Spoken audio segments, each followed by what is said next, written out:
Can you start with just introducing yourself? Yes, I'm Lisa Stackhouse. I live in Blaine, Minnesota. I have cystic fibrosis, and due to the progression of the disease, I needed to have a transplant, and Jasmine was my donor.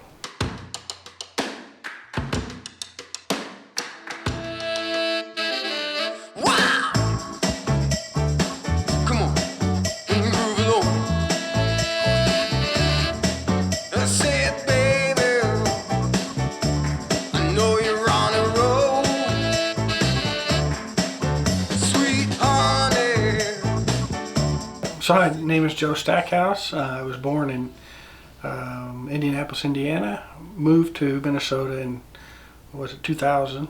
Met my wife a couple years later.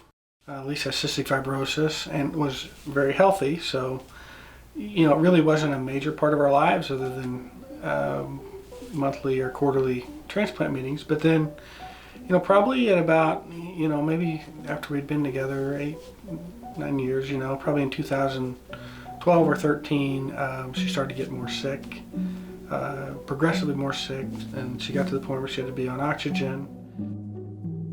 She was on the transplant list for, I'm going to say, roughly 48 days. My wife's the exact person I'm not. I was on the wait list for 43 days. My doctor thought maybe 4 to 6 months, but so I was really shocked to get that call at 11:30 p.m. on October 28th of 2015. I'm like, well, I knew that time of night what the call probably was. Said, do you want to transfer, the lungs that are available? And she says, yeah. I'm like, you sure about this? I'm scared now. And so we did that, and she went in the hospital the next morning. And then that evening at about 5:30, she went and got her lungs.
It really helps to meet my donor's family.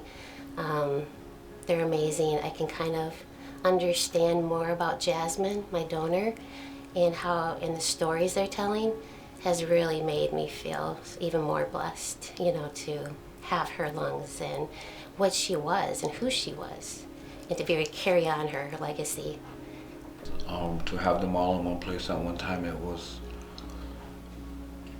it brought joy to my heart because it was almost like being with my daughter again. If you hear that you may never hear from the donor family, you may write and write, and that that's okay too. Some donor families just they don't they just need that piece of too. But I was always wondering too. But I meet this family, and I would love to become part of their life because I would love them to see how well their loved one is thriving, and what we're doing and how we're praising and honoring our donors through what we have been doing. I mean, it's hard to put into words, and we have also this amazing intersection of cultures.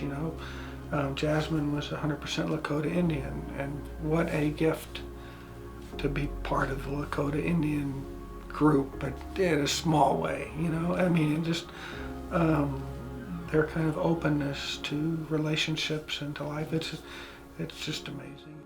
I was around the fire, and while we're all holding hands and praying, That had to be the most powerful moment in my life, because everybody here had a heart of gold, and everybody understood what today was, not only for me or for each other, but what it meant to show the world how we ought to try to be there for one another in our daily lives. What unity looks like, even coming from different places, it's so inspiring. That's kind of been the gift that we just can't thank enough. You know, I mean, it's